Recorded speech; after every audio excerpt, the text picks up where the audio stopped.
You're mentioning the talking about Lamar Jackson. Here's Colin Cowherd talking about Lamar Jackson at the beginning of his career. Lamar Jackson's a project. He's not Sam Darnold. He's not Josh Rosen. You watched him last night. He's not even close. He's not even close. That was way more bad than good. He's not close to RG3 at this point. He's not. Forget Flacco. RG3's not as good as Flacco.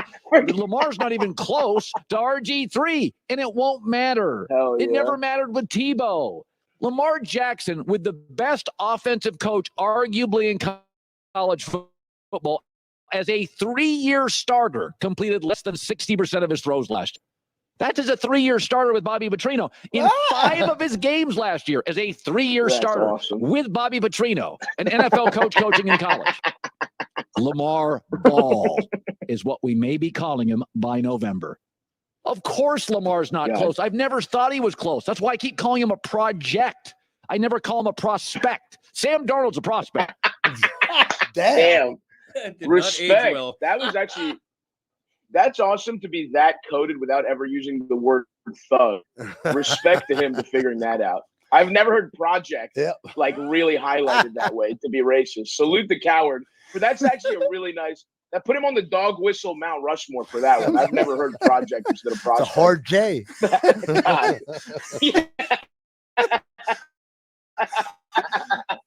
You've heard it for a long time, though. Man. It must be so frustrating to you as a Ravens fan to think receiver who's the MVP of the league at quarterback.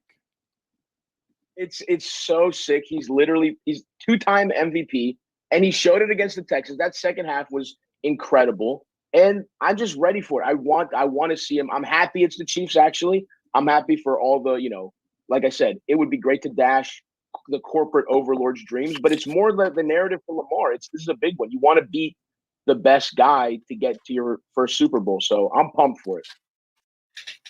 Street, there you have it, man. Sorry we late, man. As you see, we stuck in this Miami traffic. You on the corner of Hayes Street. I'm Coach Hayes, and that's my man. Discreet in the building. We in Miami, boy. You might see something crazy happen in Miami down there, boy. It's Friday night. It's Friday night, boy. We on 27th Avenue. We all over the place. So we said we're gonna give y'all an hour. We're gonna stay stick to the script, dog. We was on the way to the studio, but we got caught out in a police chase. And they had to shut the streets down in Miami, dog, so we couldn't make it, man. So we here now, man. Finally, you know what I'm saying? Finally, we in the building. I'm just that's what I'm going with, man. So just stay with it. Just stick with it. But anyway, that's my story, and I'm sticking to it. What's up with you on this great Friday afternoon, man, or evening? Right? I don't know, bro. It's Friday, man. We in here in the building. See, we ain't running out the Tootsies, man. Headed to the club, man. We in here with y'all, putting this work in. It's our first full week, dog, with the Hayes and Street Show, man. What you think? What y'all think in the comment section? Let us know, man. Our first full week on the Hayes and Street Show. Let us know what y'all think about Hayes and Street Show in the comment section. Anything y'all want us to talk about, y'all want to hear from us. I mean, we got unique backgrounds. I mean, we've seen a lot. Let us know. But we in the building, man. We about to talk about the special guy. Yeah, man, just real quick before we get started, man, like I said, we are live. We are dual streaming. Just for people that don't know, you can see it here on my channel. You can also see it on Footballville. He's live on Instagram. I'm live on Instagram. So if you get on the internet and you don't see this show, that means you ain't subscribed to neither one of us. Because I'm on live on Twitter, you live on YouTube, I'm live on YouTube, you live on Instagram. We all over the place, dog. You understand? So I'm trying to tell you. Matter of fact, I think X just took us to Tootsie's, man. We playing in the champagne room. Hey, but breaking news, man. Michigan just hired your boy, bro. Talked about it yesterday. I saw that. I saw that. Sharon Moore, man. Hey, man, clap it up for Sharon Moore in the building, man. Clap it up for him, man. Listen, man, big shout out to Sharon Moore, longtime assistant. First black head coach at Michigan. And I wish him well, bro. I wish him well, right? So I want to make sure we have a lot of support for that brother and a lot of the other ones too, man. I mean, we all got our favorite teams, but we know what it is. We know the challenges that they face. So I want to have that same support for him that we have for all the other coaches out there. Minority coaches, if we want to call it that. And also, another coach, man, Raheem Moore's got the Atlanta Falcons job, bro. Yeah. Yeah, Raheem Moore's got the Atlanta Falcons job. So, like I say, things coming down. Yeah, making some moves, man. But anyway, quick shout outs before we go ahead and get started. LMV as always in the building on this side. King David, South Coast Kane. Yeah, we might have a what you call it tonight. We might have a night shift tonight. Raheem in the building. Let me see. I don't know who. Emmett in the building. I see Footballville in the building. Insane DW in the building. What's going on, man? Talk to the people on your side of the street. On your side of the street. On my side of the street. Yes, sir. Got on my side of the street. It's kind of South Carolina Coast Kane in the building, bro. Yeah. Emmett Jones in the building. Got Fila in the building. But Ellen be on point, boy. She very well, boy. But dog, insane. Everybody, dog. Ain't boy, insane be the first one live. He be like, President. Aki. President. What you say? Aki. You know you be in Spanish class. Senor Hayes. Aki. Shout out to you, King David, man. Shout out to y'all, bro. Aki. And shout out to everybody on Instagram. We're trying to give my Instagrams on CPR. Some of the people jumping in there. So appreciate y'all. But go ahead and leave some comments. Let's go on and get this thing rocking, man. We titled it Lamar Can't, Lamar Won't, but somehow Lamar can and Lamar will. You have some real back history with Lamar Jackson from his days at Boynton Beach. I'll let you go ahead and run these stories, and I'm just actually along for the ride. Shauna Boo, along for the ride on this, man, because I think you have some good insight, bro, on this young man and a lot going on. But go ahead, I'll let you. I got some sound in the back. Let that sound play, because this was the first time, and I'm trying to explain this. If you could just play that sound. This is the first time I ever just play the sound. You ain't got to show the video. Video sideways, upside down. It's just okay. Hold on, I'm trying to just play the sound. But it's one of the first times. One of the first times I actually took some credit about actually saying, because what I saw and what I believe was about to happen with a player. And I usually really kind of don't, you know what I'm saying, do that. And I've seen plenty come through and had my opinions. But this is when I started giving my opinion. Go ahead, run it. But we a little drunk on the screen right there. Y'all apologize. I don't know what's going on back there, man. We all over the place. You drunk? What? No, I'm talking about the dog Hayes. You got to play it. I can't play it. I just put it on the screen. I'm gonna hit play. I hit play. We'll put it back in the back, and I hit play. Boom. You know what, man? Rarely do I toot my own horn or say, "Hey, we discovered this guy. We saw this guy. This is a Footballville player," because I don't think things work like that. That's not how we do business. But I got a story to tell you.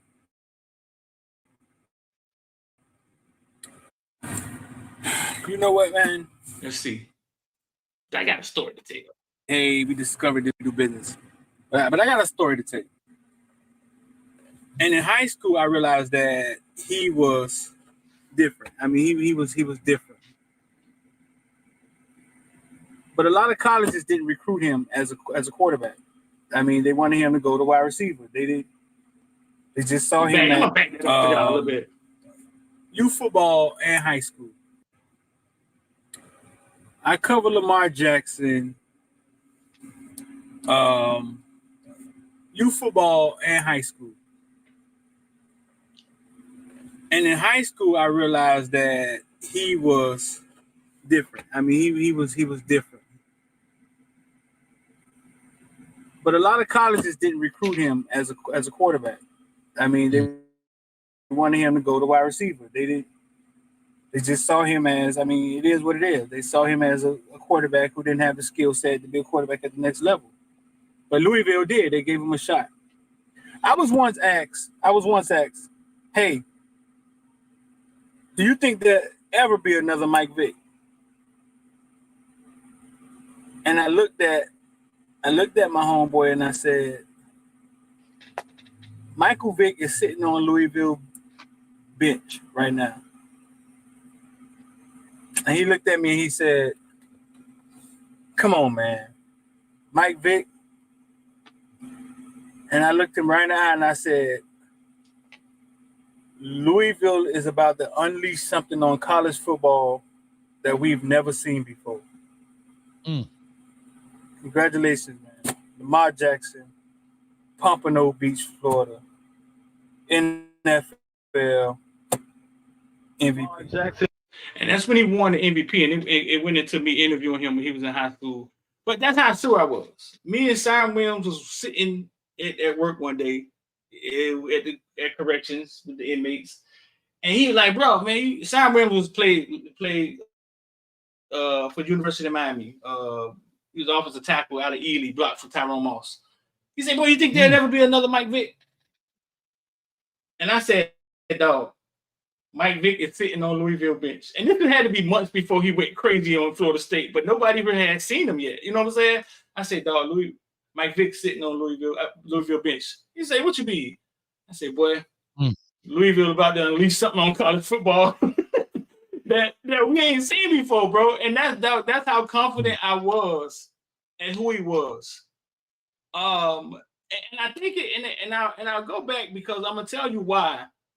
I think it's because in my journey of creating Footballville, right, I would go to the park, shoot the game, record the game, go home and edit the game.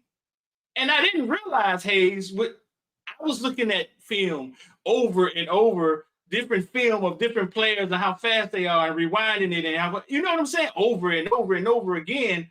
So as I got Footballville going, I was able to, in the database in my mind, I was able to compare Teddy Bridgewater, Ja'Cory Harris, Tutu Atwell, Geno Smith. I can compare these guys, Dalvin Cook. I can compare them to each other, like how fast they would come around the curve. And I can compare them to each other in my head. And so with Lamar, I saw that it was almost like Madden. I could see his numbers. I saw that he could be Teddy Bridgewater, but he had an arm like Geno Smith. He was as fast as Dalvin Cook, and I could see it. You know what I'm saying? And so that's what looking at film over and over and over and editing film over and over and over again kind of gave me. And that's why I was so confident at what I had seen. I didn't care what colleges thought about him because the colleges act like he didn't exist. I mean, literally. I mean, they act like they treated him same way they treated Tutu Atwell. I mean, you ask me, they just, even though he ended up a 4-star, it was almost like disrespectful. Like, hey man, you come here, you're gonna be a wide receiver. Right. Hey, think about that, Hayes. Think about that. I know we all had those guys. They could win you a national championship. A quarterback that's going to bring your school a Heisman Trophy, right? The experts are looking at him and saying, "You don't have a chance of playing wide receiver here at our school." Right. They couldn't see it. But why is that, you think, Hayes? Why do you think? Because you coach college ball. Like, why do you think it's hard for them to see?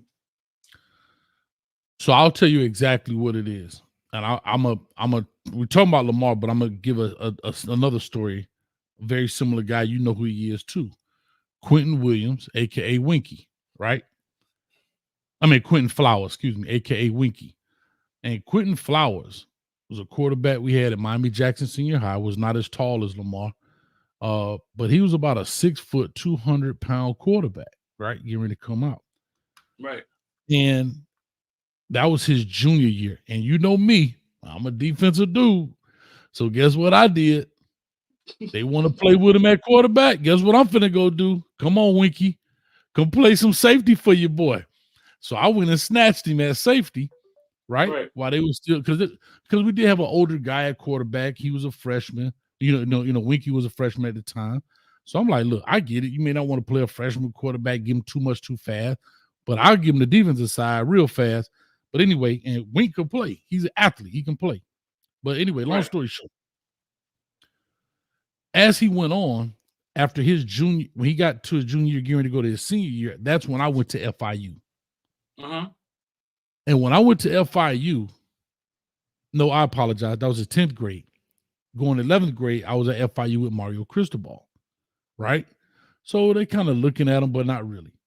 Then Ron Turner comes in, and I'm gonna stay on that staff.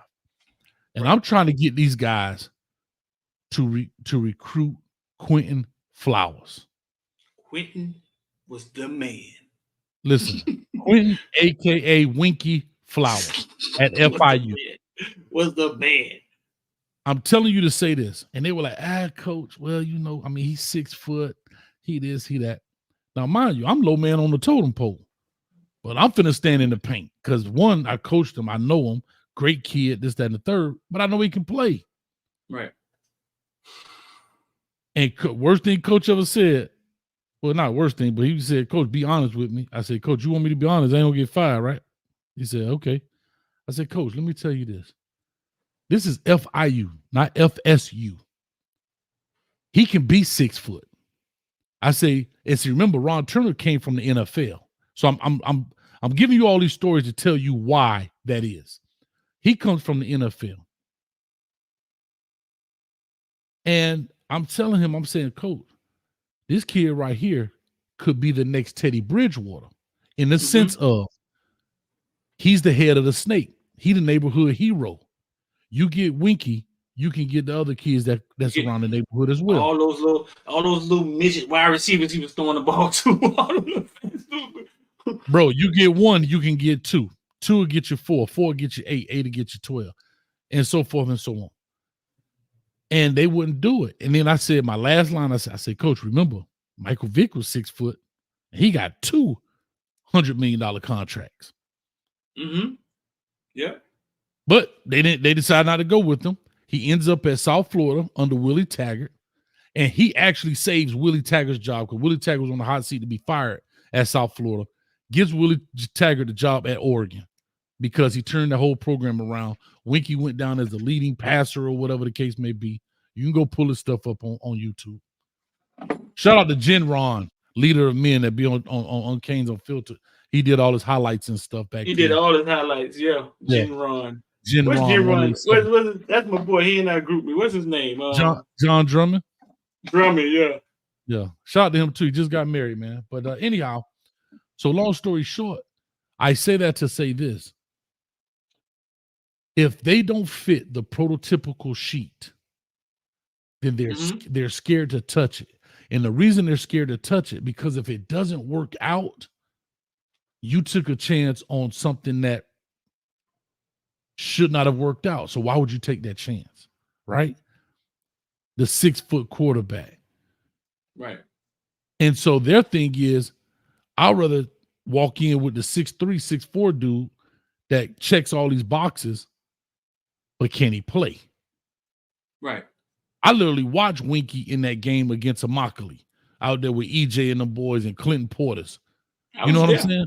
I was standing when EJ didn't record the game. I got it on. It's up there on YouTube. I'm probably there. You just didn't. I didn't know who you were at the time because I was there, but I was standing on the sideline or whatever the case may be. So anyhow, right there, trash. So anyhow, the reason I think people can't see it because it doesn't fit. It doesn't fit the mold. And you just said something brilliant. As you broke down film and as you start watching film and as you start looking at film, you started creating a mental database of players. Right. And now you have something to compare it to. And you start saying, well, wait a minute, he run like Dalvin Cook. He got the arm like Geno Smith. See, you can start comparing. These guys have only seen the elite of the elite. That's why it's very hard. And shout out back to Luke. Shout out to Uncle Luke. Talk about the yellow bus boys. Right. We have to take the guys that come through the door and mold them into whatever and know that can he compare? Can he play? Versus a guy that comes through the college ranks who only knows elite talent. So when they see something that's kind of out of the norm, they don't know what to really do with it. Like, and also I'll say this. Lamar Jackson came in that transition period of the quarterback, the pocket passer, the dual threat, he came around in that window. I think if Lamar Jackson comes out today, he'll be more highly ranked than he was then because it's kind of you see it being the norm. You see it being the norm now. It's more accepted now, right? Yeah. But real quick, I love to give a though. I'm sorry for more. Skinny been up there for a minute for the $4.99. Appreciate you, man. Thank you. Ravens fan here. This is their year. Lamar going to get it done. And I hope he does, man. I really do. I really do hope he does. But go ahead. So we're talking about Lamar Jackson, but we're comparing him to Winky Wright. Winky Wright. Y'all ready for this? Winky Flowers. Winky Flowers. Winky Wright. That's a damn boxer. Quentin Flowers. Yeah. We call him Winky. Quentin Flowers. Coach Hayes, now let's get this straight now, was begging FIU coach to take him, right? Begging him. I'm like, Coach. Begging. FIU. Would he have went to FIU? I believe so. Because, matter of fact, Tom Williams, who was the linebacker coach, he said, Coach, you believe in him? Let's go. We went to the school. And I may be wrong on this. I may be speaking out of turn. I hope I'm not. But I knew his girlfriend was big in his life, and I think his girlfriend going to school with him was big. And I'm like, bro, it's FIU. Get into school. You got like 90,000 students. Like, I think, because think about it. FIU and FSU was equivalent. Like, it's the same level. Right. Yeah. Begging FIU to take the man. Goes to South Florida, which is a bigger school than FIU. Better competition, right? Right? Yeah, same level, but it was better. Yes, same level, but it was a higher level. Yes, in that sense, yes. Threw for 500 completions, 8,000 yards. Rushed for 3,675 yards in college at 5'10", 215 pounds. I remember standing on the sideline at that Immokalee game and asking Auburn coach, y'all recruiting Winky at quarterback? And he looked at me. He said, no. Do what he said. He said, hell yeah, we're trying to win. But at this point, I think some colleges had realized that he just was a freak, you know what I'm saying, a freak athlete, and you could probably do things with him. But were they actually recruiting him? I don't think so. I think he just said that like to be, yeah, you know what I'm saying? He said it because he doesn't know you. And everybody know Winky said, I want to play quarterback. And I think he said that to you because he didn't want to get out there Auburn and be like, nah, they ain't recruiting you. They didn't want to lose their chances. And I think a lot of colleges were willing to take the chance that once we get him on campus, we can flip him to something else. Because there wasn't no transfer portal like it was, and he kind of stuck. But they knew he was a hellified athlete. Right. So we just making a comparison of how the experts they miss it. I mean, sometimes they just don't they miss it. Because Lamar Jackson, I mean, you heard the video coming in. Colin Cowherd was confident. ESPN, he been on ESPN about 30 years. He was confident that Lamar Jackson was a bust fool before it got started. And right off the bat, drafted in 2018, Lamar Jackson took his team to the playoffs. 2018, 2019, 2020, he took his team to the playoffs. And he's back in the playoffs now. And I think they're the favorite to win the Super Bowl. Somebody in the comment section just said, what if Lamar falls short of the Super Bowl? At this point, Hayes, can he fall short of anything? No, you see what we put on the thumbnail. Exceeds expectations. Bro, everything he's done. I mean, shout out to him, dog. And I know we probably gonna do this later, but we on the corner now, so cross the street. Bro, the dude coming out of high school not coming out of high school, but he was a 3-star for a long time. Didn't get his just due. I think he ended up finally walking out as a 4-star because he ended up going to Louisville. And remember, Louisville was in the AAC at the time. They weren't in the ACC. They were in the AAC, the All-American Conference, which used to be whatever it was, Big East or whatever. They said he couldn't play. The dude comes in his second year, wins MVP. I mean, he got these. Hell, he won. I'm sorry. Let me go back. He wins the Heisman Trophy. Wins the Heisman. Holla at you.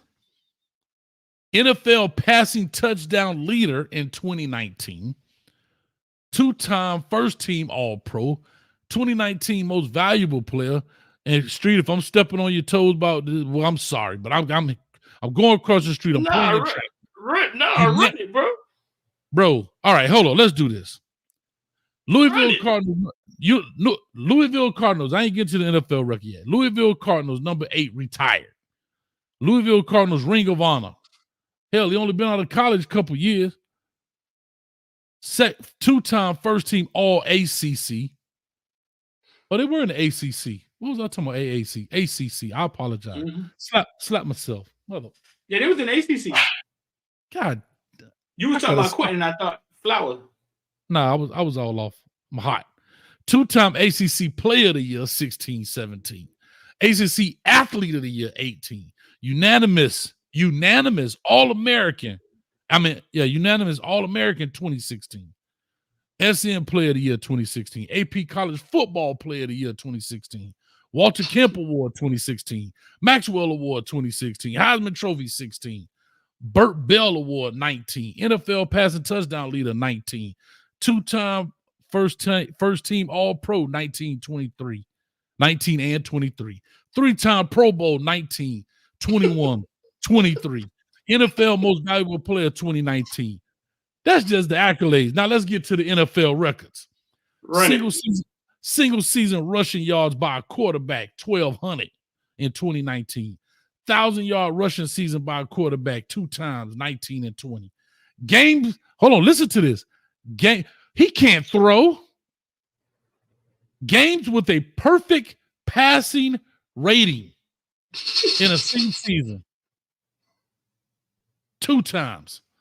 Games with 100 yards rushing by a quarterback, 12 times. Playoff games with 100 yards rushing by a quarterback, 3 times. 3 times. His passing yards right now, 15,887 yards. Passer rating, 98. Rushing yards, 5,258. He got more rushing than some people got passing. Rushing touchdowns, 29. Man. Bro. Does anybody ever come back and say, man, my bad, I had that wrong? It's funny. They just keep on trucking. Yeah, like it didn't and to me, that's sad. I don't see, you don't lose any credibility. You don't lose any. I think people will gain more respect if Colin Cowherd comes back and says, you know what? I blew that one. Because nobody's perfect. Nobody's perfect. Right. If Colin Cowherd comes up and says, you know what? This guy, that was a Raven super fan, a Starvey or something like that we played earlier. And he says, this guy put out this clip of me. And I listened to it. And I'm cringing listening to myself talk about this young man. Yeah. Bro. Somebody said Colin Cowherd admitted he was wrong. Yeah, do it again. He did. We gotta go find that. We're gonna go find that. And Cowherd is a stand-up guy. He's not one of the sleazebags. I like Cowherd. Yeah, I think I can hear him do it, but yeah, he was blasting him. He was sure that Lamar's a project. He's not from the projects. He was sure that this man was a project, and I was sure the exact opposite, bro. I remember the first time Hollandale, and now this was when Hollandale heyday. Damian Jones was a coach. Went out to play Boynton, and I think it was something like they had to beat Boynton to clinch the conference. And it was Boynton. It was just going to play Boynton, bro. That's how it was playing to me. I was somewhere at another game. I get off from my homeboy Frog. Hey, man. I said, what's the score? We losing right now. He's like, Hollandale got a quarterback up here, bro. Like, we got a quarterback. It's like your first half. We got a quarterback up here doing us in, dog. This is like Lamar was a junior. Mm-hmm. You know what I'm saying?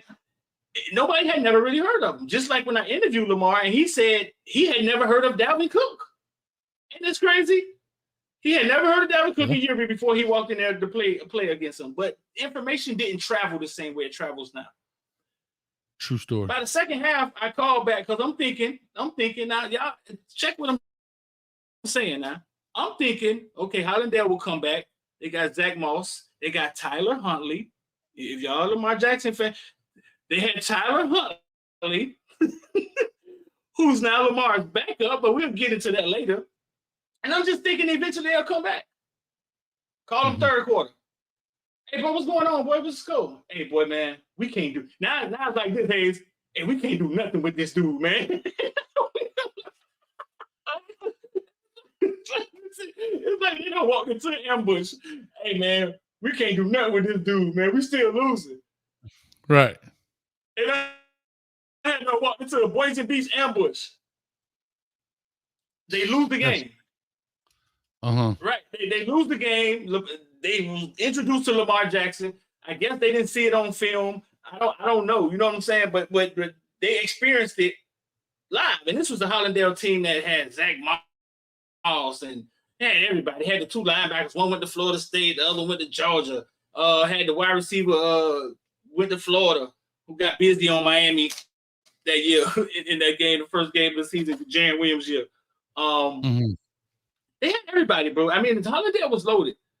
And Hollandale beat them that year. I mean, in that year, Boynton Beach beat them. So the very next year, basically, they kind of met in the same game, and they came to Hollandale, and that's the game that Footballville recorded. We was the only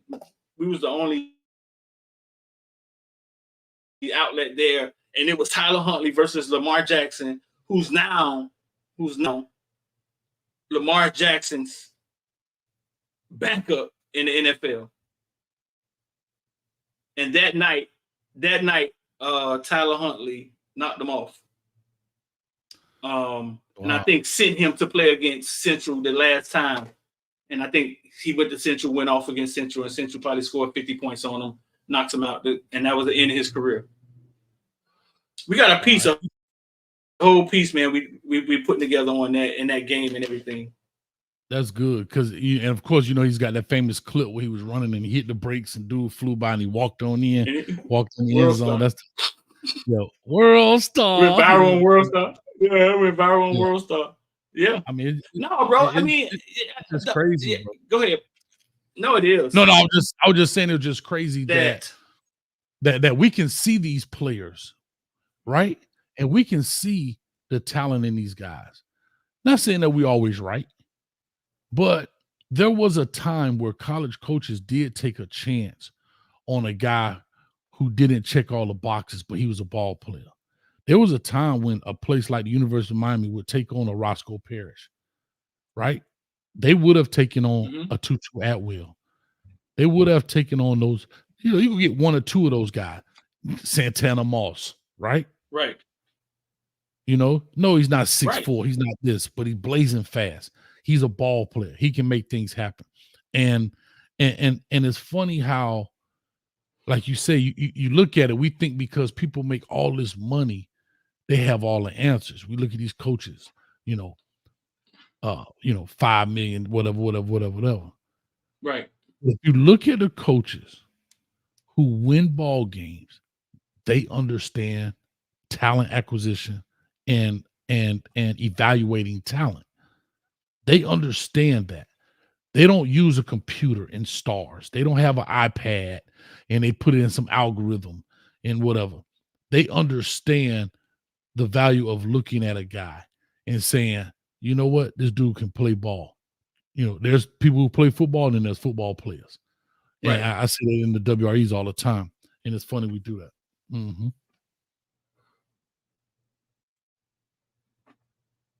Yeah. So I'll say this, Street. Another expectation, and we're going to talk about certain things here. We see Baker Mayfield in that draft. Baker Mayfield went number 1 overall. And I just want to put some numbers out there. If this don't tell you, you know me, Street. You know me. No, you know me. I like to put stuff where It makes sense. You just don't talk, but you talk. You just up here rambling. No, you know what I'm saying. You ain't just up here just flapping your gums, huh? You want it to make sense. I want to make sure you could visualize it. You could picture it. I want to paint a picture for you. I want to give you an illustration. Baker Mayfield, #1 pick overall, $32 million contract, 4 years, signing bonus $21.9 million.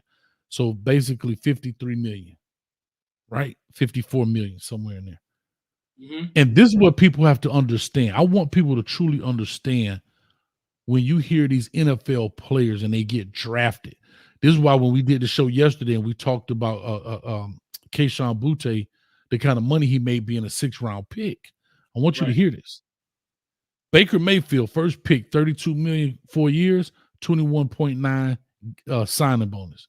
Lamar Jackson, first round, 32 pick, last pick in the first round, $9.47 million contract, 4.9 signing bonus. That's a huge drop off, bro, from 32 picks. Like, it ain't the 2nd, 3rd, and 4th round. This is still a 1st round draft pick, but look at the difference in the money. And Baker Mayfield got arrested, didn't he? When recently? He got arrested before he got drafted. Oh yeah.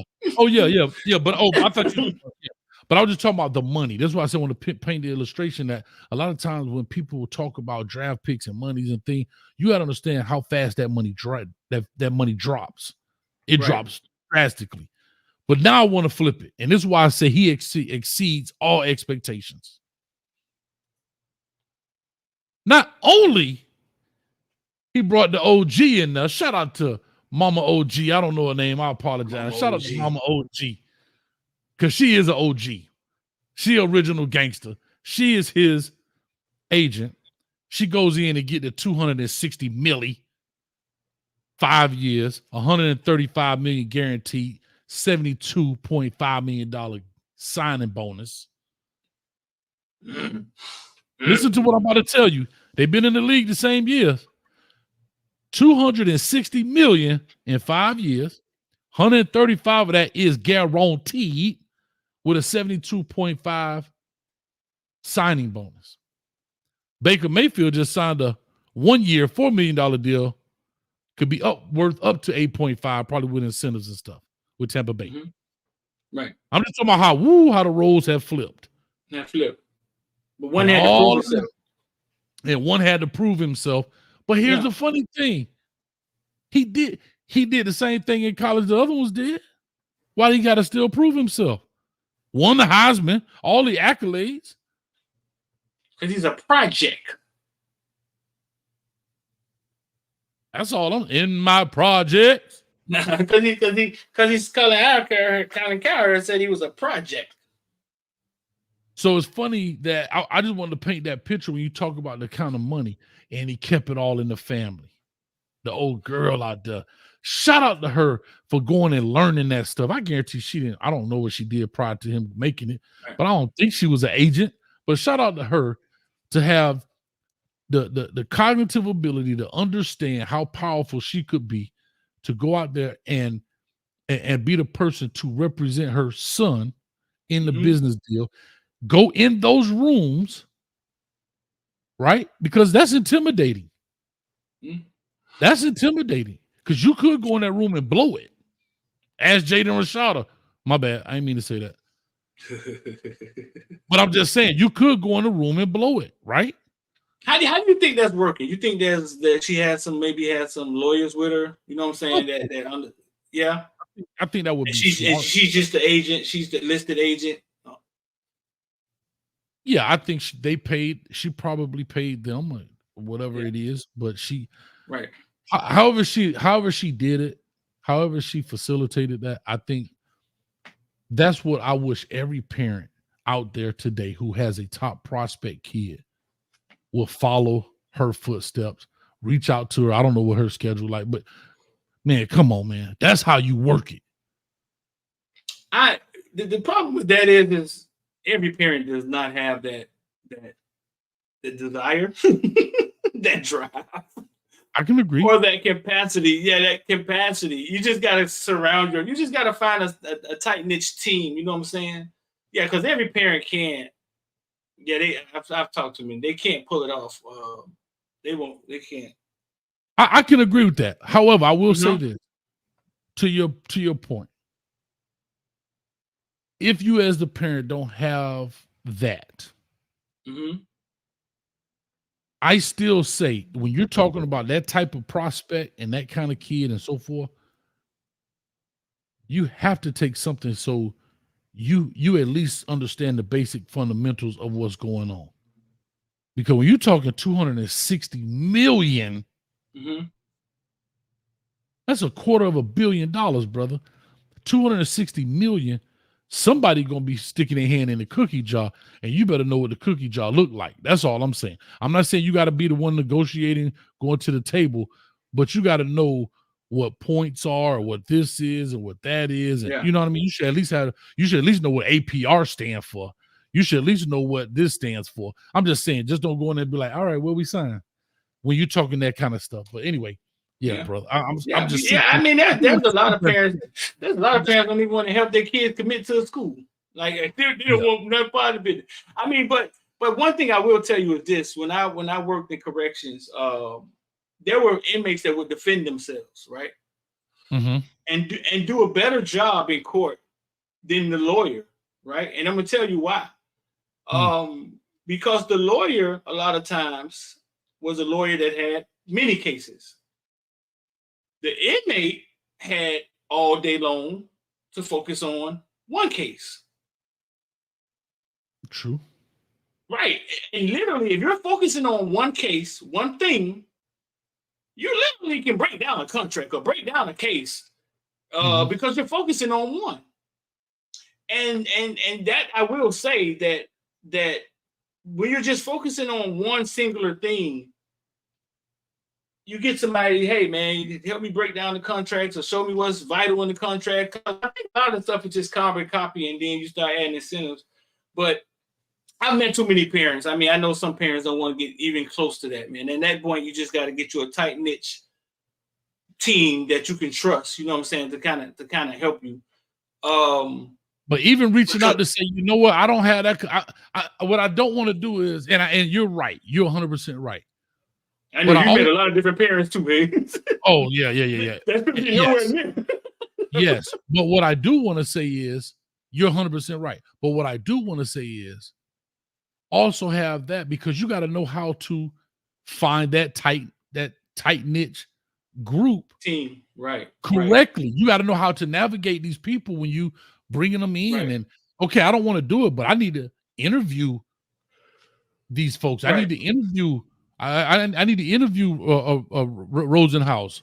I need to interview whoever, and I need to ask the right questions. And man, I would treat her like dog Master P did Michael Jackson lawyers. I would actually, if I had a top-notch kid, I would offer to pay her to sit down and have dinner or whatever, or spend a day with her just to pick her brain. And if you know, I just think that I thought she was brilliant to go in there and do what she did, and especially with a young man that everybody counted out, and that they just exceed expectation. I think I'm just highly impressed with her. Yeah, because he was in no man's land this offseason, right? Like wasn't he like a sort of like a free agent? Anybody could have picked him. It was weird. It was really weird what they endured, and they stuck to their guns. Because I just think in the end they knew that he had to get paid, but it was weird that he came free. Anybody could have actually approached him. No GMs approached him. Then he ended up having to go back to the Ravens. Then they ended up having to talk real numbers, and bam, cha-ching. And now he's in the playoffs, headed to the Super Bowl. Just think about that. Just think about that, bro. Like, and now he's headed to the Super Bowl. No GM touched him. What's the word? Tampering, collusion. There's something going on there. You know what I'm saying? JJ Watt came out and said every GM that didn't jump at Lamar when he was this summer, when he was free, should be fired. JJ Watt. Wow. He probably said every because his GM was probably one of them. So he probably said every just to kind of cover his bases, but his GM probably was one of them. Shout out to Cal. Cal in the comment section. He always show up for the BS, boy. One of these. Street, he one of these. He one of these right here. You ain't right to delusions, man. I don't want to see the train wreck. Nah, bro. Nah, they didn't touch him. They didn't touch him. And JJ Watt came out and said, hey, man, everybody who ain't touch him should be fired. Man, I love it. Listen, I love it. I just think as a young man, you know, I hope he wins the Super Bowl just because. Shout out to Jalen Milroe. I hope he Lank they behind. You know what Lank stand for, right? Lank. You don't know what Lank stand for? What Lank stand for? Let a naysayer know. Oh yeah, the t-shirts they had. Yeah, but remember the white dude was, I forgot the commentator name, and he said he was talking about the Lank, and he was like, "Oh yeah, Lank." He says, "Let a naysayer know," and everybody started laughing. They thought he was going to say, "Let a." They thought he was going to run over.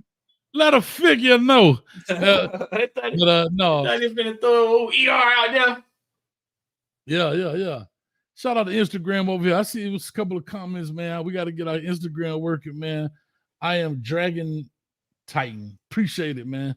And we got a couple of more in there, but yeah, like I said, we're just having fun with this. I think it's exciting. I can't wait to see what happens. You know what I mean? Right. And shout out to CJ Stroud and them boys and all that other good stuff. But hey, man. They said they're giving the props to the defense for the Lamar run. It's gonna be one of them situations. Defense get the MVP. They get the defense get the MVP. You know, it's funny. I was listening to a show, and people were talking about the greatest quarterbacks and the top 10 or whatever. One thing about sport, I get it. It's what it is. And I think we talked about this earlier, Street. We were talking about generational picks and choices. Uh-huh. And what I heard this after our conversation. And it's funny. I'm listening to the voices. Again, it's a podcast, so I'm listening to the voices. I can't see their faces. But you know, an older man's voice versus, you know, guy our age, and then, you know, the young 20-year-old. Right. And they did exactly what we talked about.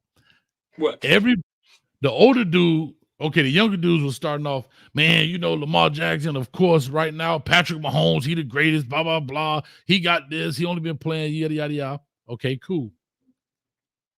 Then the people around our age start talking about who? Who do you think they start talking about within the top 10? Around our age? Yeah. Quarterback? Yeah. Tom Brady? Tom Brady.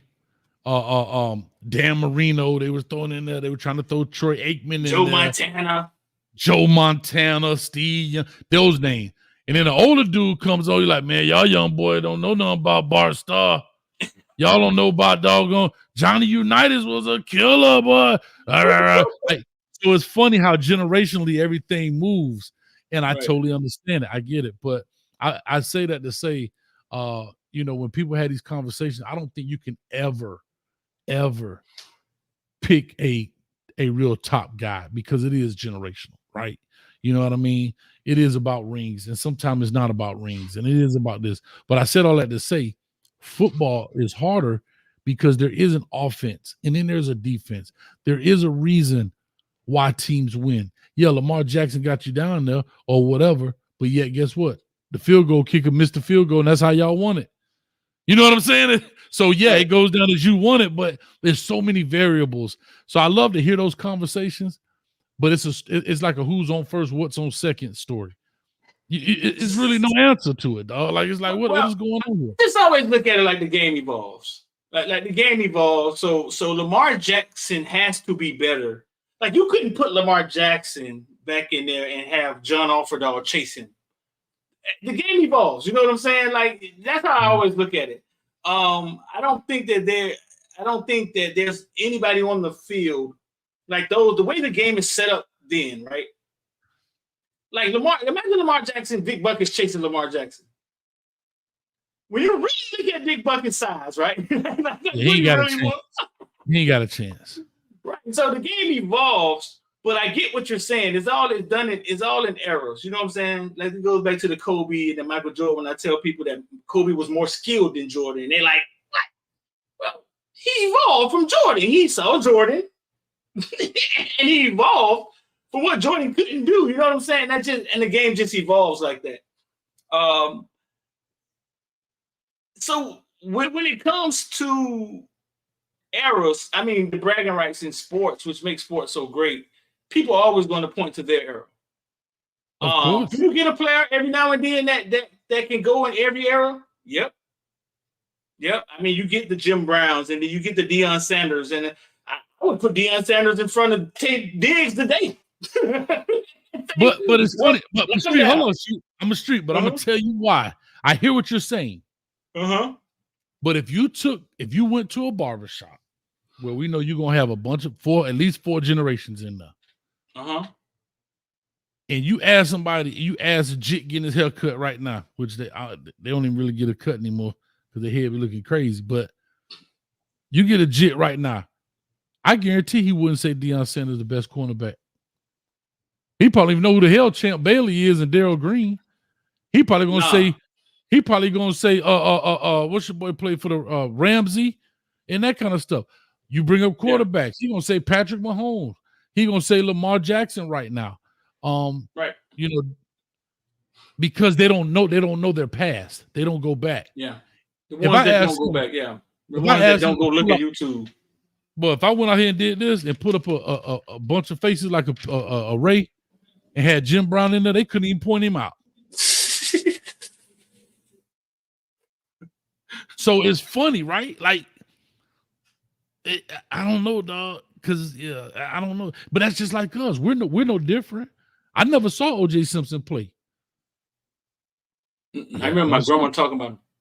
Yeah, but he was the baddest thing then. And Jim Brown and Earl Campbell, he don't come up. Like, so you talk about GOATs, right? Everybody talking about. We just talked about Barry Sanders yesterday. Nobody brought up Earl Campbell. Nope. So it's all funny, man. I just think that you can never get a true answer. And the one thing I love about team sports, it is a team effort. But yeah, somebody does have to get the love, and quarterbacks usually do. They're the ones who get the love because they're just the face of the program. But like I say, defenses play a big role. Hell, everybody know the Ravens when they won it with Flacco. Hell, the defense was the deal, but Flacco got the raise. Right. You know what I'm saying? Flacco got the raise. So, yeah, it's awesome. Joe, what's up, baby? You need to holler at old coach, man. Pop's over here waiting on you. Shout out to Joe. Shout out to Joe Milton, man. Son out Joe there. Milton. It's on Instagram. Joe on Instagram. Yeah, it said the man with the plan still making it happen. Yeah, man. They on Instagram right there. How they getting ready for the NFL, man. Matter of fact, first round draft pick. Huh? He said, well, he in Arizona with everybody else. I don't know where you at now, Joe. Don't get sensitive on here now. Man, don't make me start crying, bro. Hold up, Joe. Hold up, Joe. You see that jersey? Joe, you see the jersey on the wall over there, don't you, Joe? Huh, Joe? You see the jersey on the wall, boy? Call Pop, see what's up. Matter of fact, I'm waiting for your picture. I need to get your picture put on the wall. Stop playing. But anyway, so tell the people you're talking to, man. He's in California right now. Yeah. Ooh, California where it look hot, but it's really cold. But tell people you're talking to, man. That's Joe Milton, Tennessee quarterback. Yeah, man. Joe in high school too. That was Joe in high school when he played 7-on-7 for your boy.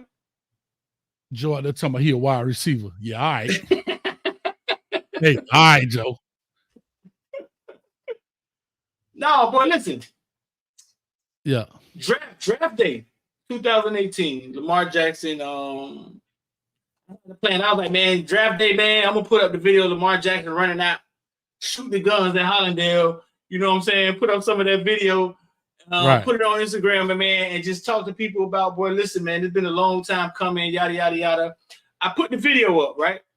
Mhm. About an hour later, I get a DM. Boom. She said Lamar Jackson. I'm like, what? It's gotta be like a whole fan page. You know what I'm saying? Right. But he's been following. He's been following since high school. You know what I'm saying? I hit it up, and he said, "Hey man, shoot me that video." And I'm like, "Make sure this ain't no goddamn spam page." Like, what? I say, "Dog, ain't you supposed to be busy? It's draft morning." You know what I'm saying? He said, "Yeah, man, shoot me that video, man." I sent him the video, man, and he tweeted it out. Added Footballville. The morning, one of the draft, dog. You can go check it out. You know what I'm saying? He tweeted it out. And that's the same night that you saw him and his mom sitting there, and he fell to 32. And then Deion Sanders interviewed him, and he basically just said, "I'm a Raven." And, you know what I'm saying? I ain't even got much to say. What he saying? He doesn't say we finna get to work. Get to work, dog. Playoff first year. And you know what's funny? You know, you look at these play. I love draft day. I enjoy college football more than I enjoy the NFL. But you look at draft day. And you look at these young men, they're not kids, but I call them kids. I'm old now, but I look at these young men who've been fighting all their life. 5 years old, 6 years old, the amount of hours and practice and, the sacrifices everybody else had to make in order for them to be successful. They couldn't drive themselves to practice. They couldn't, you know what I mean?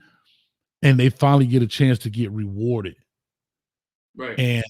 And have an opportunity to change not just their lives, but the people who affected them and help them and give them different opportunities. And that's what I love about draft day. I watch all of it, all the way to Mr. Irrelevant. Because even Mr. Irrelevant, and I hate that name because I think it's I think it's so jacked up, bro. But anyway, that's just me being a softy. Mr. Irrelevant. It is kind of brutal, dog. That's brutal, dog. You know what I'm saying? Everybody that get drafted on that day is proud of themselves, dog, because they've made it through like 1%, 2% kids go to Division 1, 1.5% kids get drafted. Every kid, dog, that gets drafted that day, bro, it's huge for them. Huge, bro. And the sad part about it, I don't know, man. And it's funny, you see guys, and you asked me the other day about a guy that didn't think was going to make it, like a guy like Lester Jean. I didn't think he was going to make it. Played 2 years for the Texans. But he had that opportunity, man. And what could that do? What that did for him and so forth and so on. But, I don't know what kind of money they made. But still, the fact you made it to you're part of a club that very few, but millions upon millions upon millions of people watch and inspire to be, and you made it. And you made it to it. That's big time right there, boy. Yeah. That's big time. Shout out to Gay Shotty. No, Shotty. It is. And then you get there, and then you got Joe Buck sitting at home with the beer belly calling you trash on Sundays. I'm gonna say this because I know it's Friday. We may go a little bit long. I know Instagram will die out in an hour, but if it does, if you're on Instagram, just jump on over to YouTube, Coach A's Football or Footballville, and come check us out because Instagram only lets us do 1 hour live and then it dies off. It'll cut off automatically, but you come check us out over here. I'll say this, Street. You're 100% right. And I was watching Cam Newton and Brandon Marshall on the Breakfast Club. And every day I'm starting to like Cam Newton a lot more, bro. Yeah. I'm starting to like this dude. I already like Cam Newton. I don't care about the clothes and whatever. That's him. Do your thing, man. That to me, that's neither there. But one thing I do love about him, he said, the reason I want to do this, because I want to hold people accountable. I want to hold people accountable. Like he said, notice every time they do something against me, they try to take personal shots. They don't talk about my game. They talk about me. They can't talk about my game. They talk about me. And bro, when he said these reporters, he said, y'all journalists, y'all didn't do this. He said, remember, I could do, you mad because he talked about Jason Whitlock. You mad because I could do what you do, but you couldn't do what I did. Well, I've been covering the game 15 years. Hell, I played 15 years. So what you saying? Bro. No, Cam, yeah. No. Listen. I'm here to tell y'all this. We had make a play 7-on-7 tournament for like 3 years. For everybody who doubts, who don't like Cam, right, and who not a Cam fan, I see the comment section is brutal, dog. Sometimes he even gets in the comment section sometimes to be like, I see y'all in here. I see y'all here showing me some love. For everybody that don't like Cam, you should see him when he brings those 7-on-7 teams to those tournaments. And if you saw it in person, you will have a different respect for the man. Period. Different respect for the man. He may be out there tomorrow. I think he's going to be out there tomorrow for a lot of their battle. If you saw him in person with those teams, he comes out there with about 4 or 5 teams, and he's firing them kids up, and he's focused, and you got people talking trash to him. When you see him in person, he looks like a transformer, dog. He big dude, He's bro. huge. He is huge, dog. He's huge. He a big dude. When you see him with those kids and the way he deal with those kids and the love he has for those kids, you have a new outlook on him. And it's funny you say that. Like, I get it, right? Everybody has to attack somebody, right? Same thing. I go through it now with the whole Colorado people. Nah, that whatever. But you have to ask yourself, like, I've heard everything. Coach, you talk like that because you're jealous. Why would I be jealous of Deion Sanders? I'm not jealous of Deion Sanders. Like what do we? But everybody has to say stuff, and they just want to talk the talk. And I'm like, and Street, it's funny. I'm gonna say this just to say, everybody that says this, I always say I have one question, Streeter. Name one thing I've said tonight. Street, I've been saying this since I've been covering them. You're a hater. Cool. But I always ask one question. LV, do me a favor, type it in the chat, and she's going to show you exactly. I have one question, Street, and nobody can answer this question yet. Name one thing I've said tonight or any other night that makes me a hater, and nobody has ever answered it yet. People told me I don't like the way you sit in your chair. Look at the way he holds his head. Look at how you said something. Look at the way he holds his head. I'm telling you.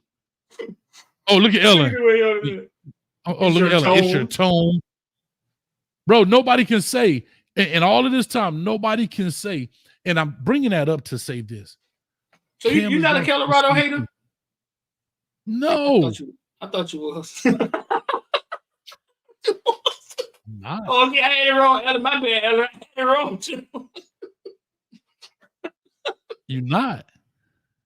And here's the funny thing, right? Every time I hear you say Colorado still they ain't got to deal with the coordinator street. Them boys ain't gonna be playing offense twice. Every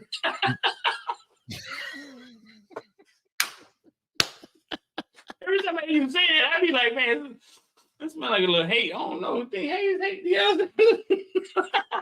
I said the same thing about Miami. Yeah, we didn't get no coordinators till February. You did. And I said this. You don't have any hate for I don't have hate. I'm just saying, bro, it's February, dog. And how did that work out for us with Josh? Hey, how did that work out for us with Josh Gaddis? But anyway, I'm jealous. You got a gold jacket. Yeah, I got one too. I bought it from Men's Warehouse. How about that? Shout out to Men's Warehouse. Go ahead and hit up Hayes Street and sponsor us, man. We'll wear some of them gold jackets on here. Okay. How about that? You just got a gold jacket. So you don't, for the record, dog, you don't hate Colorado. No, I don't. You were just put in the pen with a Colorado fan, and you always had to take the other side when you had to show with the guy. No, that's not true. No. What I would do is I would have a conversation and I would ask questions. But because you ask questions, in the words of Larry Hoover, when you wiggle your behind, they call you rebellious. All I did was ask questions, just like I do for Miami shows, just like we do even on here. Hey, man, so what happens with this set of stuff? Remember, it's a show. You have to create questions to create conversation. Well, if you notice, we've been asking each other questions. You say, "Hey, you're a coach. What do you think about such and such?" Right.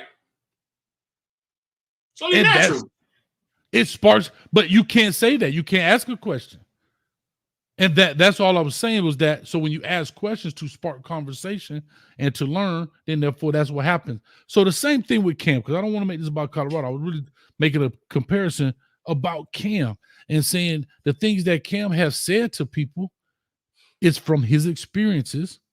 And I really, I go my little walk now. Coach trying to get fine, right? And so I'll go on my walk. I put that podcast on, and I walk into the podcast, go off. And I'm listening to him, and I'm like, damn, bro. You know what, Cam? I appreciate that, man, because I felt the same way. I'm bringing it from my perspective. Like he said, I want to bring it from a player's perspective. I want to bring it from a coach's perspective. And that's all. That was really my whole thing. And if people didn't understand that, then they don't understand that. And I have to say this, there's nothing I said that has not come true yet.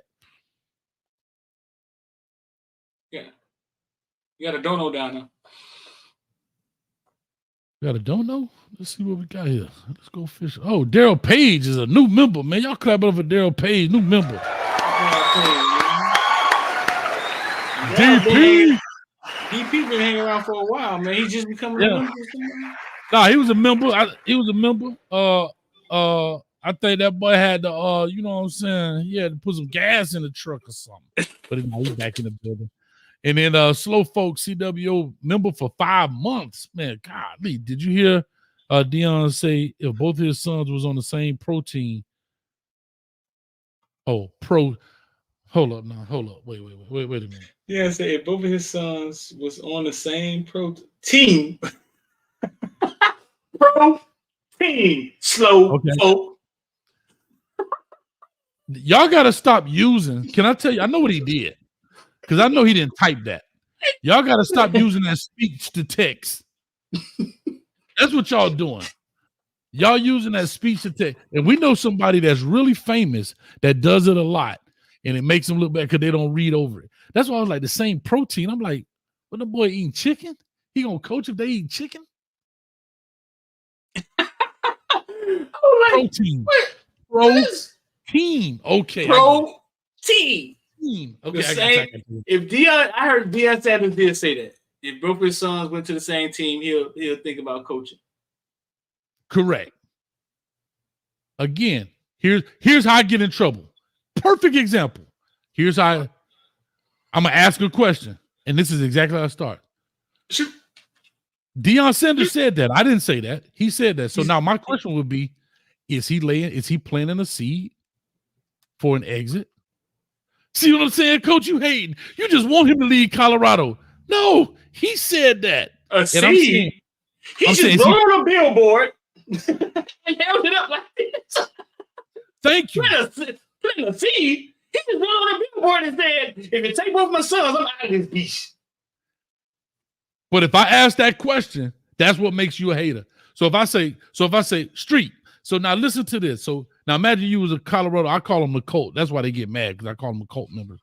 I'm not mad at Colorado. It's these crazy fans that's nuts. But anyway, right. So imagine street. I go to you after we read this, and I go to you and say, man, based on what he just said, do you think he's planting the seed to make an exit and maybe working in the back end with maybe Jerry Jones to get both his kids to Dallas? Uh-huh. That's what creates the hate talk right there. That right there. And then, listen, he just put it out there. He just told you how he would exit. Exactly. What do you mean? Yeah. And I said this early on the show. It's funny. Apparently, they got hit with 11 NCAA violations. Minor. I mean, just run-of-the-mill stuff, right? But all of the Colorado people will get mad and say, y'all make every little thing a big thing. But if you go look at them same people, they're the one titled their show, Colorado gets hit with NCAA violation. They making it a big deal. They're making shows about it. Because guess what? Miami probably got 20 of them. Ole Miss probably got 15. You know how many of those minor violations happen every day? It's not a big deal. It happens often. Bro, yeah. You butt dial a dude, right?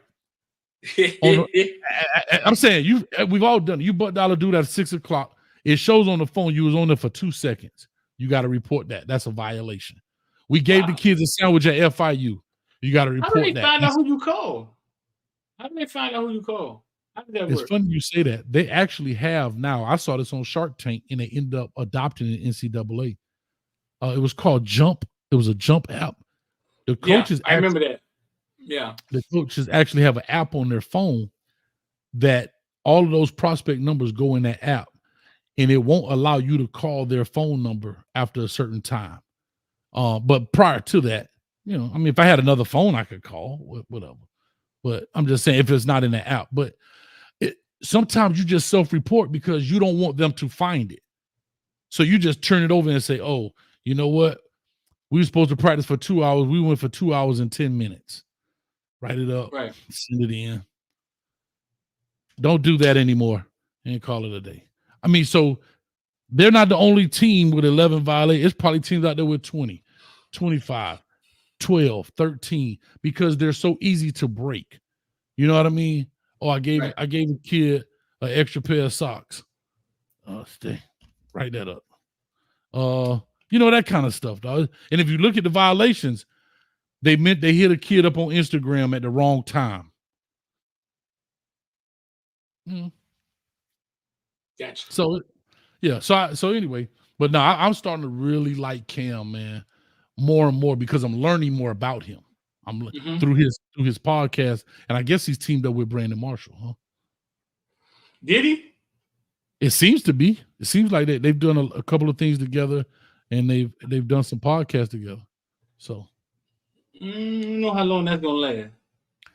I don't know, man. I actually like Brandon Marshall too. I can't speak on the business side. I'm talking about just from the presentation of the podcast. Really? I like his. Yeah, I do. I do. Cena can't keep a co-host. No, that's true. That's true. Because all of them guys love Reggie Wayne, love Chad Johnson, love. Oh man, all of them. Pac-Man Jones, Chad Johnson went over there. Hey, that homie from the crib went over there with Uncle Shay Shay on that nightcap. Them boys loose. My money. I saw Chad the other day in my building. Him and his wife. Still ain't say nothing to him. Well, I'll get what.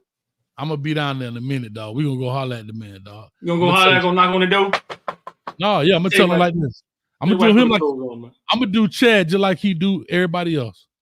Chad, if I could cover you on this one route, you got to come do our podcast.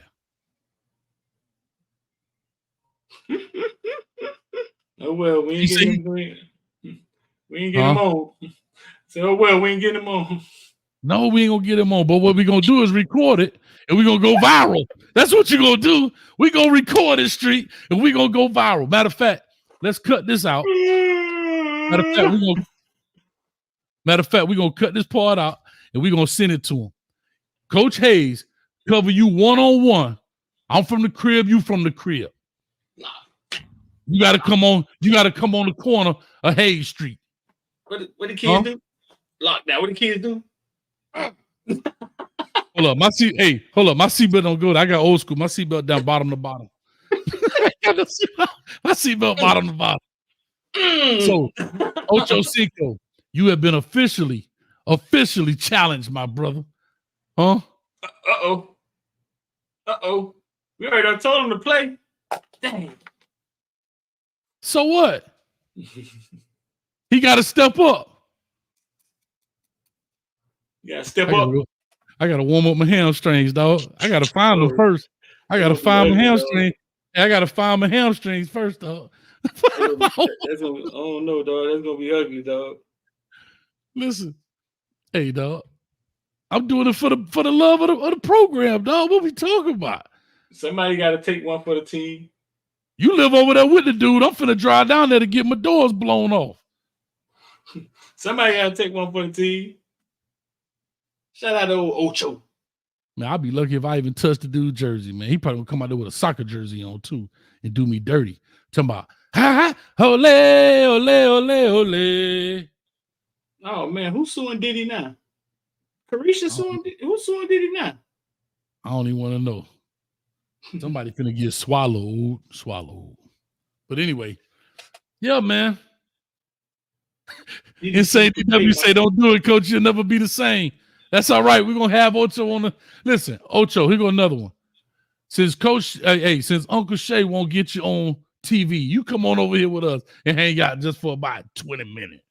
Uncle Shay. Uncle Shay.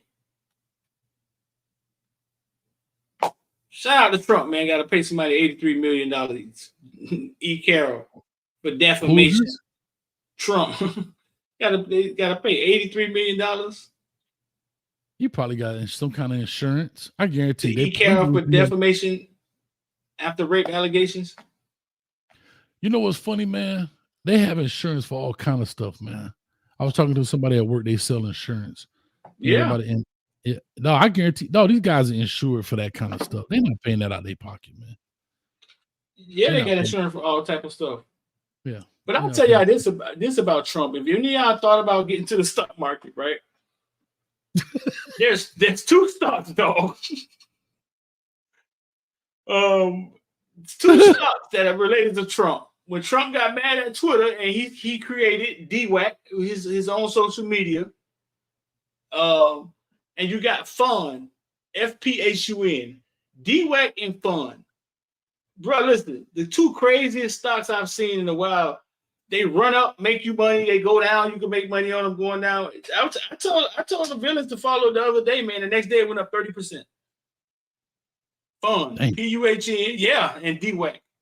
And anytime Trump's name started getting mentioned in the election, the stock started running. So hold on, let me hear this. It's weird, dog. It's weird, dog. Like but for the layman, let me just understand for the layman. If I put in, because I'm still waiting on my $12 I invested. You told me it's up to $12.86. Bitcoin running tonight. Go ahead. So hold on. So you say up 30%. So if I put $100 in, I put it in that day. I walked out tomorrow with $130. $130. Tell me something else other than the drug game that's gonna get you that return. YouTube. No, I'm just playing. Ain't gonna be no YouTube. I'm sorry. I'm right. YouTube does do that, but the company YouTube make that money, not us. Oh, they make it off football. Hey, dog, we need to unionize or something. Let me be quiet for they ban us. We need to unionize. Last year, in a 5-day span, DWAC ran from $16 to $60. It's about 500%. So if you'd have put $100 in, the end of the week, you would have had 500. If you'd have put 1,000, you'd have had 5,000. If you would have put 5,000, you would have had 25,000. Then it ran all the way back down to $36. And now it's starting to pump again, bro. Like it, and every time Trump name comes, I'm gonna let y'all understand this. Big time, like investors, big money investors, these hedge funds and stuff. A lot of that stuff is computer generated. Certain names and certain words start trending, and it started moving money around. It's all AI, it's all computer generated. It's not like they're not sitting at a computer with Weeble punching stuff in when you're talking about moving millions and millions and billions of dollars. It's kind of computer generated. So when words and things start trending, they start taking money out of one stock, putting it in bonds, and it does it automatically. Trump is running for president. These two stocks are connected to some. To me, it might sound crazy to some of y'all. You hear Cal, because Cal know all about it in the comment section. This might sound crazy to some of y'all, but to me, it looks like Trump is reminding us, elect me, you're gonna make money.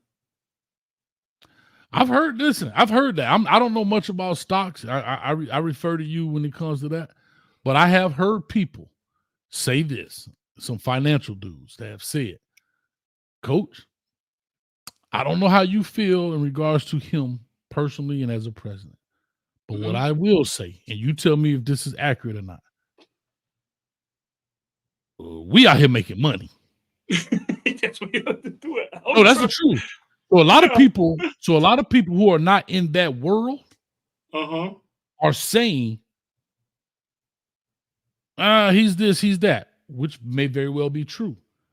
But for the people that are in that game, the stocks and stuff like that, the money means more than his ethics. The way to make money means more than his ethics. Because, and you correct me if I'm wrong, were stocks up and things were moving when he was president? Again, Yeah, I don't know. I'm asking. Yeah. I mean, it's more volatile. You ask me. I think the stock market over the years, if you go check it, last 30 years, it goes down and it goes up. But it was more volatile. Like when he would speak, it was more volatile. It was like, so yeah, I think it was more volatile, and a lot of people did make money. Yeah, and a lot of people do believe that. Me personally, I think what happened with the Capitol scares the shit out of me, bro. Like I wouldn't take him coming in there to make us money because it scares me, bro. That's an attack on the country, and I didn't know like if he orchestrated it, but people who liked him orchestrated it, and they went after the country. There's other countries want to come after our country. I was in United States Marine. I don't know how far this stuff can go. You get what I'm saying? And that's what scares me about Trump. I mean, you hear him talking about Russia, and I just don't know how far to go. Because if that could happen, if they could get so crazy that they would attack the Capitol because they're for Trump, I don't know how far this stuff could go. And that's what scares me about him being our leader, bro. And the way other countries will see us. Yeah, I was listening to, and you're right. Politics, people, they always say two things don't talk about, religion and politics. But here we are on the corner of Hayes Street talking about it, and it doesn't matter. It's fine. Here's what I will say. I was, again, watching The Breakfast Club. I don't even have cable. So watching The Breakfast Club, and Vivek Rashami, if I'm saying his name, one of the candidates who just backed out, apparently they were the Iowa primary. He only got 8% of the. Now he was one of the top favorites, if I'm not mistaken. Right. And Trump was there. He only got 8% of the vote. So he decided I ain't even close, bro. So I'm gonna go ahead and back out. And that's again, I think there's two facets to him. One is, as you always hear, Republicans are for less government. And he's not a politician. He's not a career politician, right? And the second thing is he speaks people's language. So there's three things. And then the third thing is people made money, just like DC Carson just said on here. My retirement account did well during the years he was in office. Right. And that's a blanket term. That's whether you white, black, or whatever.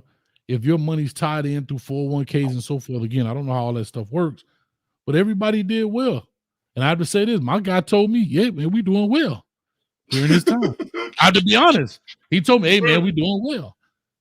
But now you have to ask yourself, what do you value? Do you value the green over the ethics, or ethics over the green?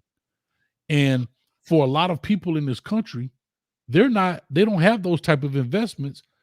So the only thing they have to fight them against is the ethics piece. They don't have those kind of investments.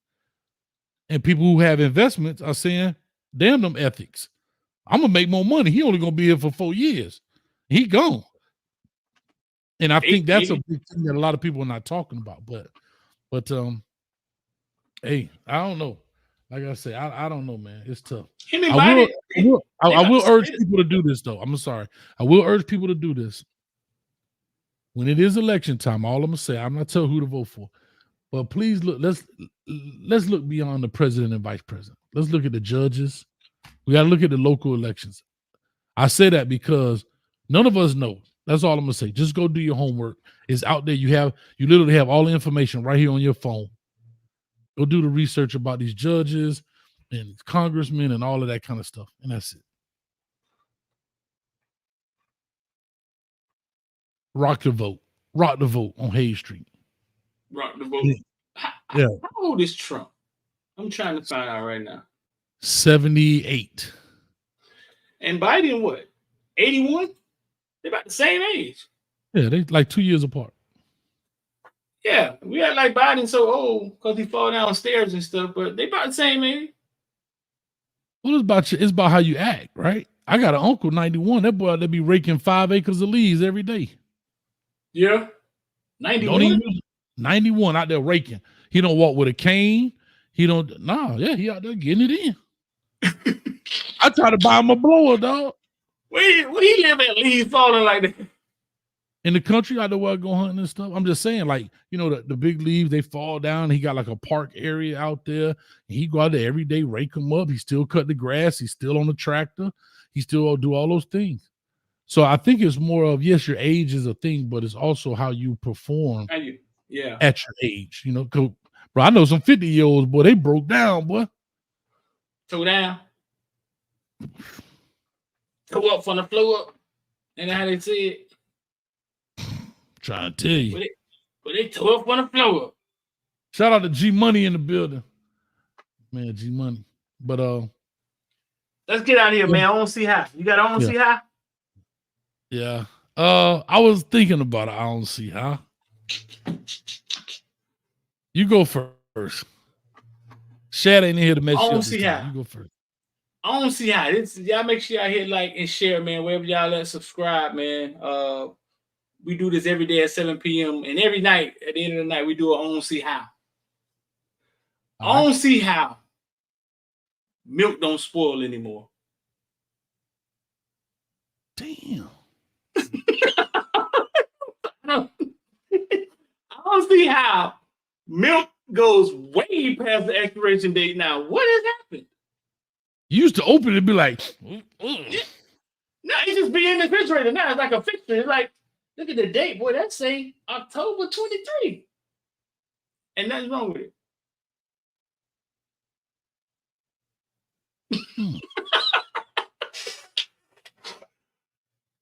I don't see how, dog.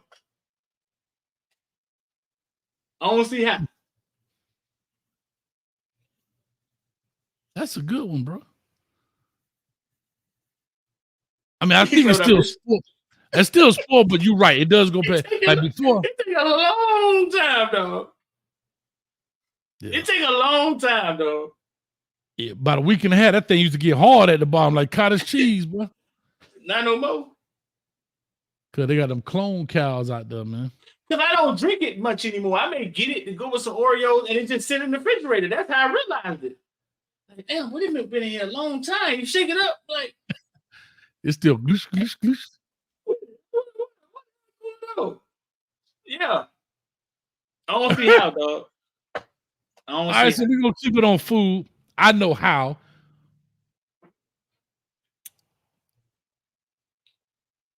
I ain't gonna say it. Yeah. I don't see how people.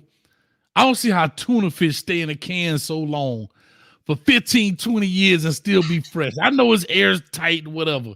It's still fish though, since we on food, and I wasn't really prepared for this, so I'm just going off yours. Like, think about, we talk about fish. It's fish. Who would want to eat fish after 3 years? And it's in a can. I know it's sealed tight air, but however, it's fish in a can. Is it not fish? It can't be fish. Bro, it's three. It'd be sitting there. It looks like fish when you pull it out, but it can't be. It can't be. It got to be something they created. I bet you they don't sell it in other countries. Bet you they don't sell it in other countries. I bet you. Hold on, I'm finna Google something right quick and getting up out of here. I remember my mama used to eat it. Pull it out the little can. It's the nastiest thing to me. You eat raw fish that been at the grocery store for 3 years. The shelf life of canned tuna can vary depending on a few factors, including packaging, process, blah, blah, blah. 2 to 5 years. I don't see how. Bro, your car don't even last 5 years without going to the mechanic. You talking about a can of fish sitting on fish, dog. You can't leave a real fish sitting on the porch for a day. For 5 days. I mean, for 5 hours. I bet you won't eat no fish sitting on the counter for 5 hours. It's the same thing they done did to the milk. Put it in the store. They done did the same thing to the milk, dog. I don't see how, big dog. I don't see how, dog. Well, with all that being said, it's Friday night, man. Listen, if you're out there with your cane juice or whatever. Have a good time. Make it happen, man. Be safe. Make good decisions. Some of y'all older than me. I'm finna go make some bad decisions, and I'm finna make 3 of them. Go drink cane juice, make bad decisions, and drive fast. DC talk about MREs. That's what I was thinking about. MREs is the military. They just keep them in warehouses. They last forever. And you open it, and you got to put the water in and they turn into something. It's different packages with different things in it. Some come with, if I can remember, some come with a spaghetti, applesauce, a little bear cookie. Some come with hot sauce. It's a whole little meal, bro. Like a whole little meal in hard garbage bag, like a hard garbage bag, and it's meal ready to eat. It lasts forever. It lasts forever. They've created food that lasts just dehydrated. You got to put water in it to hydrate it, right? Like, it comes with a little the soup. The little soup, it comes with a little water that you open the package, you put the water in. As soon as you open the package and air hits it, it heats up. The water starts boiling, and then you put the soup. Yeah, dog. It's very high speed, low drag food, and it's for military people that's out in the field. You pack your MREs. You always have something to eat. Meal ready to eat, big dog. Something got to be wrong with that. When you open water, it starts boiling. Yeah, you open it, dog. Come on, man. That's why I say, man, we can figure out NIL. We've created everything, dog. You open the water, something like that, and as soon as the air hits it, it begins boiling. It was something like that, and it begins heating up. And then you can put your package in it. That can't be real water. It was something like that. Kyle always show up for the BS. Kyle talking about the brownie. It comes with Tootsie Roll, a hot sauce. Yeah. They used to fight over the pieces. I remember the pieces now. So hold on, if you open it, do you put water on everything, or when you open it, you just grab the pizza slice out? It's all. Think of it like a Lunchable, right? But everything is in its own little package. Okay. Now the main meal is the main meal. The main meal is in something that looks like maybe a 5 by 10-inch pouch, and that's the main meal. Think of it like something like I don't know, nothing that you would open in and eat like that. But you had your not a bag of chips. Like if you had, come on, help me out. Like if you had something you put in the microwave and warm up, like a Hot Pocket. Okay. But it's sitting inside of a hard plastic. You know what I'm saying? Yeah, I've seen the plastic in the movies. Yeah, like I've seen. Right. So like a Hot Pocket. So your main meal is in like a Hot Pocket, and it comes with like a pouch of water that you can place it in. And the pouch of water is high speed, low drag. Like as soon as you open it up, or something like as soon as air hits it, it starts warming up. And then you can place the pouch in there. You can warm up your meal, and it has a hot sauce, and it has a brownie, or has different things in it, a fruit cup. Wow, I don't know. I'll just play a soldier when I go hunting. I put my little stuff on, and I'd be like, I play. You take some MREs out there, dog. No, because to be in the field, like if you're in the field for a week or a long time, it's like a gourmet meal, dog. Well, I'm gonna eat it. I'll eat it. Yeah, I mean, I even eat a can of tuna fish. I'm sure you can buy them from the what's the name store? What is the Army store? Get you some, dog. We gonna take me hunting. Whenever you ready, all you gotta do is say, I'm riding. All you gotta do is get to Orlando. I'll take you the rest of the way. All right. I want to go hunting, dog. So my cousin, right, he hunt too. I mean, he was in the military, made a career out of it. I take him hunting, right? So of course, you know, he military. You think everybody in the military shooters. I'm like a real fun. Josh talking about them things got like 3,000 calories. When you hungry, it don't matter. When you hungry, it don't matter. When the Viet Cong trying to shoot your head in, you ain't no calories, boy. you hold on, 3 days. 3,000 calories. Like this. They shooting at us. I'm already at 2,500. I done met my meal for the day. Man, shoot. Let me get that.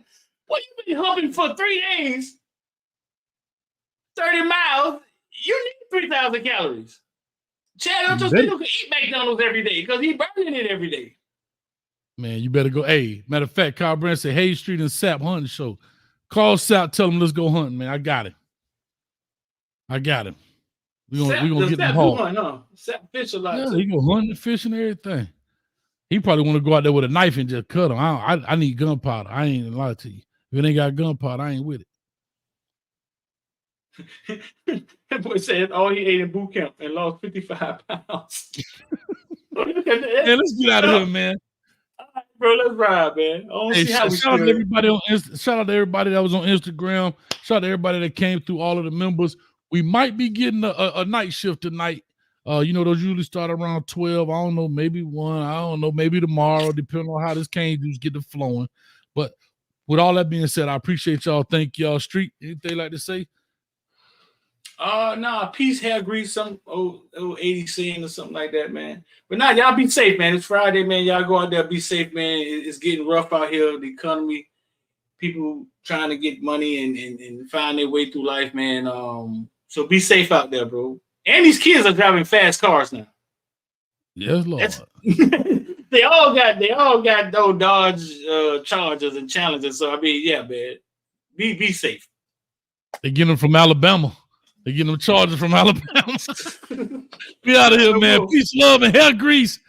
Wave caps and do rags. We out of here. Peace.